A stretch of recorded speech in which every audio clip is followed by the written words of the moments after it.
नबी अलैहिस्सलातु वस्सलाम ने फरमाया अपने वक़्त की कदर करो ना। आका फरमाते ने इग़तनिम खमसन कबला खमसिन, लोगो पंजा चीज़ां तो पहले पहले गनीमत जानिया जे। शबाबा का कबला हरामिक, अगर अल्लाह ने तुहानू जवानी अता की है, बुढ़ापा आने तो पहले पहले अपनी जवानी नू गनीमत जानिया जे।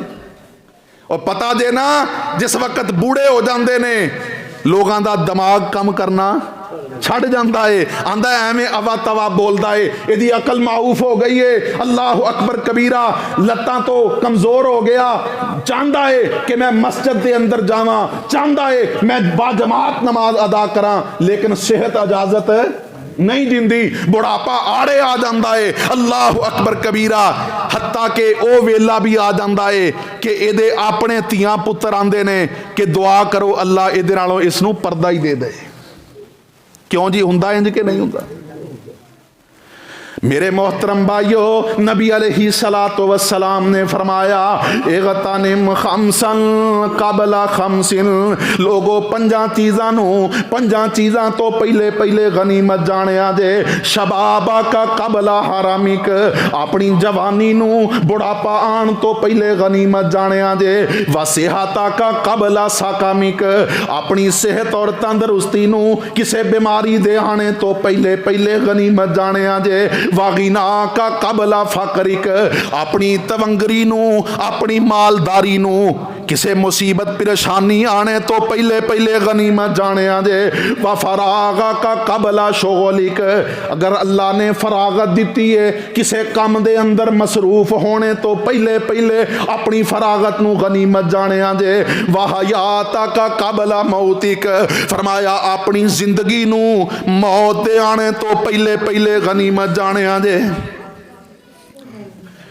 ओ बंदे, ओ लोग जो इस वक्त की कदर नहीं करते, अल्लाह अकबर कबीरा, ये जनाब बड़ी खुशी नाल दसदा है कि 2025 गुजर गया, 26 आ गया।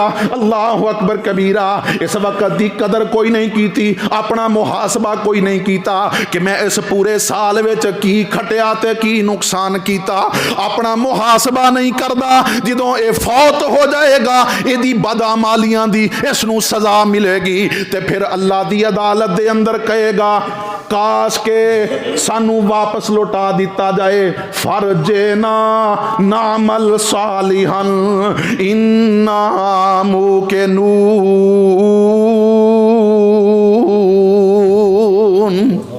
फिर कहेगा काश अज सानू वापस लौटा दिता जाए, असी सारे वो अमाल करांगे जो अल्लाह नू राजी करने वाले ने, क्योंकि असी कबर आखरत नू जन्नत दोजख नू वेख ले आए और असी यकीन कर ले आए। अल्लाह अकबर कबीरा, मेरे मोहतरम भाइयों, उस वक़्त फिर मोहलत नहीं जे मिलेगी। आओ ना अपनी कबर आखरत की तैयारी करिए।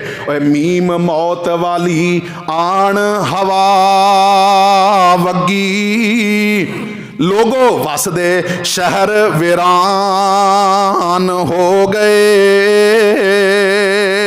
उल्लू बोलदे ने सुंजियां बैठकां ते, खाली बंदियां बाज मकान हो गए।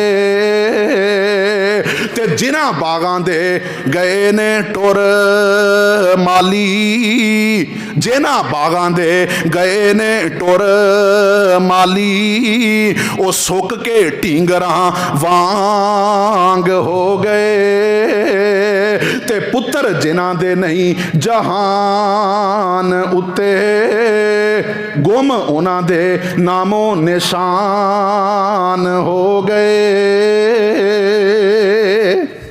जिदों मर जाना है, अल्लाह दी कसम है, चंद घंटे, कोई कुछ लोग चंद दिन और कुछ अफराद चंद हफ्ते तेनू याद करते ने, मुड़ के तेरा किस्सा भी भुल जाते ने, हत्ता के लोग ते अपने माँ बाप की कबर भी भुल जाते ने। उन्होंने याद ही नहीं रहिंदा कि साडे माँ बाप की कबर केड़ी है। ते ये इंसान कितना गाफिल है जिहड़ा अपनी कबर की आखरत की फिक्र नहीं करता।